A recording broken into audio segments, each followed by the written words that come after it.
ஓம் ஸ்ரீராம ராம ராமேதி ரமே ராமே மனோரமே சகசிரநாம தத்துல்யம் ஸ்ரீராம நாம வராணனே. உலகம் யாவையும் தாமுலா வாக்கலும் நிலைபெறுத்தலும் நீக்கலும் நீங்களா அழகிலா விளையாட்டுடையார் அவர் தலைவர் அன்னவர் சரண் நாங்களே.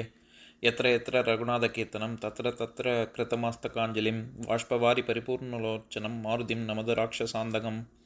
அஞ்சிலே ஒன்று பெற்றான் அஞ்சிலே ஒன்றைத் தாவி அஞ்சிலே ஒன்று ஆறாக ஆரியர்க்காக ஏகி அஞ்சிலே ஒன்று பெற்ற அணங்கைக் கண்டு அயலாரூரில் அஞ்சிலே ஒன்றை வைத்தான் அவன் எம்மை அழித்துக் காப்பான்.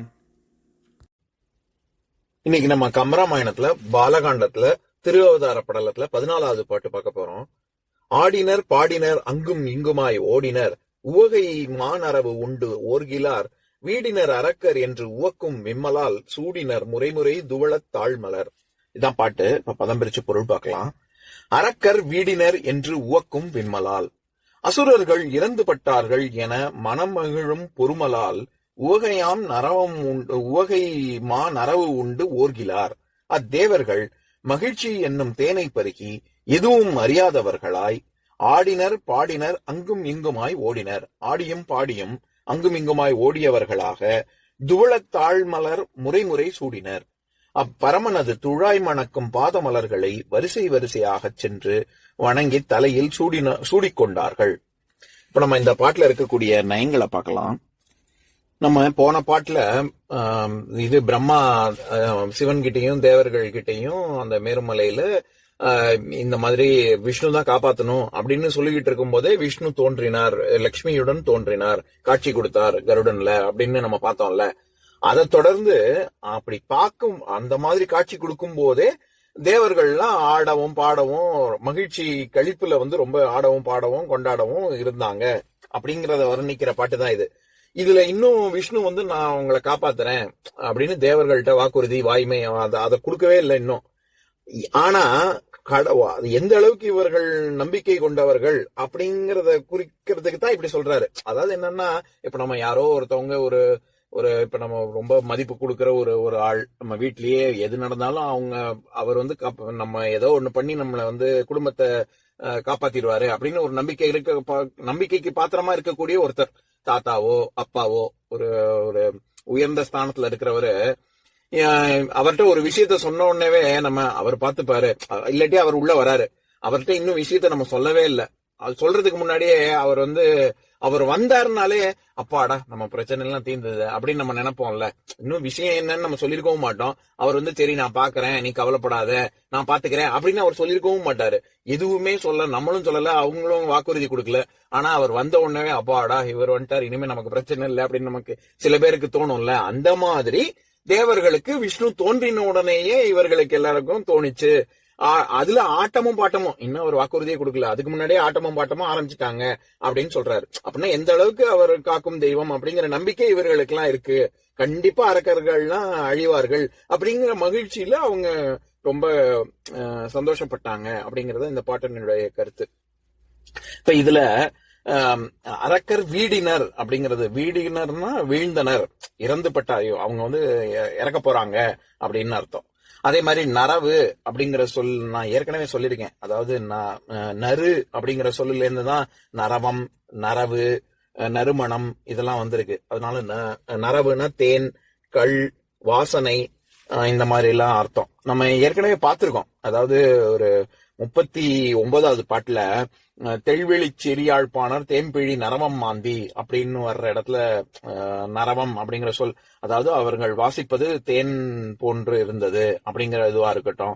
இல்லாட்டி 82வது பாட்டுல கோதைகள் சொரிவன குளிரிழ நரவம் பாதைகள் சொரிவன பருமணி கனகம் ஊதைகள் சொரிவன உரை ஊறும் அமுதம் காதைகள் சொரிவன செவிநுகர் கனிகள் அப்படிங்கிற பாட்டுல கோதைகள் சொரிவன குளிர் இள நரவம், அதாவது மலர் மாலைகள், கோதைகள்னா மலர் மாலைகள், அதுல இருந்து தேன் சுரக்குது அப்படின்னு நம்ம பார்த்தோம்ல. அதனால நரவம் அப்படின்னா தேன் அப்படின்னு அர்த்தம். அதுல உவகையாம் நரவு உண்டு ஓர்கிலார் அப்படின்னு சொல்றாரு. இந்த மகிழ்ச்சியில தேனை பருகி அவங்க ஒன்னும் அறியாதவங்களா ஆடி பாடுறாங்க அப்படின்னு. பொதுவாவே நமக்கு சந்தோஷத்தின் வெளிப்பாடு ஆட்டமும் பாட்டமும் தான். அதுல என்னன்னே புரியாம ஆடினாங்க அப்படின்னு ஓர்கிலார் அப்படின்னு சொல்றாரு. அந்த ஓர்ப்பு அப்படின்னா ரொம்ப ஆராய்ந்து உணர்தல் அப்படின்னு அர்த்தம். நான் ஏற்கனவே சொல்லியிருக்கேன், எப்படி பெண்களுக்கு அச்சம், மனம், நாணம், பயிர்ப்பு அப்படின்னு இலக்கணம் சொல்லியிருக்கோ, அந்த மாதிரி ஆண்களுக்கு வந்து அறிவு, நிறை, ஓர்ப்பு, கடைபிடி அப்படின்னு சொல்லியிருக்கு. அதுல வர்ற ஓர்ப்பு அப்படின்னா எதையும் ஆராய்ந்து செய்யக்கூடிய தன்மை, அப்படி அறியக்கூடியது அப்படின்னு அர்த்தம். இப்ப ஓர்கிலார் அப்படின்னு சொல்றாரு. அது ஒண்ணுமே தெரியாத, ஒண்ணுமே ஆராயக்கூடிய தன்மை இல்லாமல் அவர்கள் ஆடினார்கள், பாடினார்கள் அப்படின்னு சொல்ல வர்றாரு. அதே மாதிரி அரக்கர் வீடினர் என்று உவக்கும் வெம்மலால் அப்படின்னு சொல்றாரு. அந்த என்ன விம்முதல் அப்படின்னா பொறுமுதல், அதாவது ரொம்ப பூரிப்படைதல், சந்தோஷத்துல நான் ரொம்ப பூரிப்பா இருக்கு அப்படின்னு சொல்றோம்ல, அதுதான் விம்முதல்னா அதுதான் அர்த்தம். அவங்களுக்கு வந்து மகிழ்ச்சியின் உச்சத்துல இருக்காங்க அப்படின்னு சொல்றதுக்கு அப்படி சொல்றாரு. எப்பேற்பட்ட, நம்ம போன பாட்டுக்கு முந்தின பாட்டிலே பார்த்தோம், அதாவது தாமரை காடு அப்படின்னு, கையும் தாமரை, காலும் தாமரை, கண்ணும் தாமரை, வாயும் தாமரை, எல்லாமே தாமரைங்கிறதுனால தாமரை காடு அப்படின்னு பார்த்தோம்ல. அந்த மாதிரி இதுல எப்பேற்பட்ட தாளை உடைய அப்படின்னா துவள தாழ்மலர் முறை சூடினர் அப்படின்னு வருது இல்ல. அதாவது இந்த இடத்துல என்ன சொல்ல வர்றாருன்னா, துவளம் அப்படின்னா திருத்துழாயான துளசியைத்தான் குறிக்கும். அதாவது துளசி எப்படி மணக்குதோ அந்த மாதிரி மணக்கும் பாத மலர்களை, அங்கேயும் பாத கமலம் தான், ஆனா அந்த பாத கமலம் எப்படி மணக்குது அப்படின்னா துளசி மாதிரி மணக்குது, அதனால அதை தொழுதார்கள் அப்படின்னு. துளசிக்கு ரொம்ப சிறப்பு உண்டு. அதாவது என்னன்னா, சைவர்கள் வந்து துளசிய 3 விதமா, வெண் துளசி, சிறு துளசி, சிவ துளசி அப்படின்னு சொல்லுவாங்க. வைணவர்கள் ராம துளசி, கரியமால் துளசி, செந்துளசி, கருந்துளசி, விஷ்ணு துளசி, பெருந்துளசி, இது இப்படின்னு பிரிச்சிருப்பாங்க. இதை தவிர கற்பூர துளசி, நில துளசி அப்படின்லாம் இருக்கு. இது நாட்டு வைத்தியம் பண்றவங்களுக்கு எல்லாம் பிரிச்சு சொல்றதுக்கு நல்ல துளசி, நாய் துளசி அப்படின்னு சொல்லுவாங்க. எதுக்கு இதை சொல்ல வரேன், அது துளசிங்கிறது, துளசி செடி ரொம்ப ரொம்ப ஒரு தெய்வீக தன்மை கொண்டதுங்கிறது மட்டும் இல்லாம அதுல உள்ள ஒரு மூலிகைகள், அதுல இருந்து எடுக்கக்கூடிய நம்ம உடம்பு மருந்தா பயன்படுத்துறது வந்து ரொம்ப ரொம்ப ஜாஸ்தி. இன்னொரு, முன்னாடி உள்ள காலத்துல எல்லாம் இவர்கள் வந்து விஷ்ணு பக்தர்கள், இவங்க வந்து ஒரு விஷ்ணு கோவிலுக்குள்ள நுழையறதுக்கு முன்னாடி, ஆமா நான் என்னுடைய முழு முதற் கடவுள் விஷ்ணு தான் அப்படிங்கறதுக்கு இந்த விஷ்ணு துளசி தீர்த்தத்தை தான் அருந்திட்டு தான் உள்ளே போனோம். அப்படின்னா தான் உள்ளே விடுவாங்க. இல்லாட்டி நீ வந்து இல்ல விஷ்ணு வந்து முழு முதற் கடவுளா ஏத்துக்கல அப்படிங்கறதுக்கு துளசி தீர்த்தத்தை பயன்படுத்துவாங்க.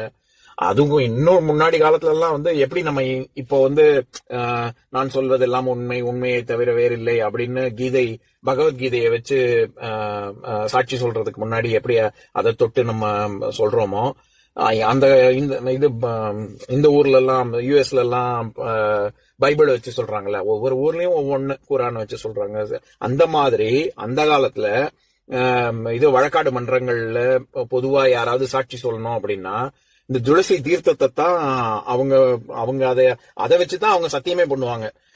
அந்த அளவுக்கு அது வந்து ரொம்ப என்ன சொல்றது, ரொம்ப புனிதமானது. எல்லாரும் மத்தியிலையும் கடவுள் நம்பிக்கையும் ரொம்ப மேலோங்கி இருந்த காலம் அது. அதுக்காக சொல்ல வரேன். அப்ப இப்ப இங்க துவளத்தாள் மலர், அப்பேற்பட்ட மணக்கக்கூடிய மலர் இது பாதங்களை இவர்கள் வணங்கினார்கள், எல்லாரும் வணங்கினார்கள். துவள தாழ்மலர் முறை சூடினர் அப்படின்னு வர்ற இடத்துல முறை அப்படிங்கிற சொல்லுக்கு ஒழுக்கம், குணம், உறவு, தரம், புத்தகம், இந்த மாதிரி நிறைய அர்த்தம் இருக்கு. அதை தவிர வரிசை அப்படின்னு அர்த்தம் இருக்கு. இந்த இடத்துல வரிசைங்கிற பொருள்ல தான் வருது. அதாவது தேவர்கள் வரிசையாக சென்று விஷ்ணுவை வணங்கினார்கள் அப்படி. உவகை மா நரவு உண்டு ஓர்கிலார் அப்படின்னு வர்ற இடத்துல உவகை மா நரவு, ரொம்ப மகிழ்ச்சியின் களிப்பு எந்த அளவுக்கு மகிழ்ச்சியா இருக்கு அப்படின்னா, ஒரு தேன் சாப்பிட்டா எப்படி இருக்கும் அப்பேற்பட்ட ஒரு மகிழ்ச்சி அப்படின்னு. இந்த இடத்துல உவகை போன்ற, அதாவது தேன் போன்ற அவங்களுக்கு மகிழ்ச்சி அப்படின்னு சொல்லல அவரு. உவகையை வந்து தேனா உருவகம் செய்கிறார். இது போல அதுன்னு இல்ல, ரெண்டும் ஒண்ணுதான் அப்படின்னு. இதுல இன்னொரு சூக்ஷமும் இருக்கு.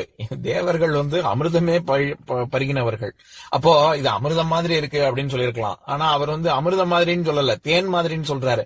அதாவது அமிர்தம் தான் உயர்ந்தது, தேனக்க ஒப்பிடும் போது அமிர்தம் உயர்ந்தது தானே. ஆனா இந்த இடத்துல அவர்கள் அமிர்தம் சாப்பிடுற தேவர்களே தேனம் பருகினவர்கள் மாதிரி மகிழ்ச்சியாக இருந்தார்கள் அப்படின்னு சொன்னா, அது வந்து இன்னும் ஒருபடி மேல சொல்றது. இப்ப ஒருத்தவங்க கிட்ட எல்லா விதமான ஒரு சாப்பாடும் இருக்கு, இன்னொருத்தன் ஒன்னும் சாப்பாட்டுக்கே கஷ்டம் இல்லாம இருக்கான்.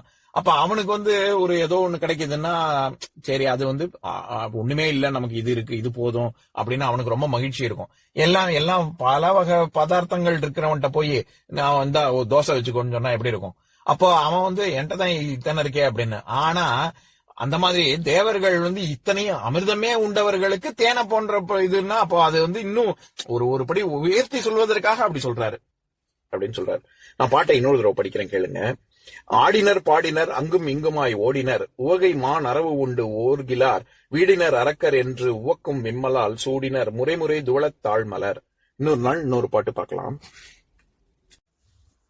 ஓம் शान्ताकारं भुजगशयनं पद्मनाभं सुरेशं, विश्वाधारं गगनसदृशं मेघवर्णं शुभाङ्गं, लक्ष्मीकान्तं कमलनयनं योगिहृद्यानगम्यं, वन्दे विष्णुं भवभयहरं सर्वलोकैकनाथम्.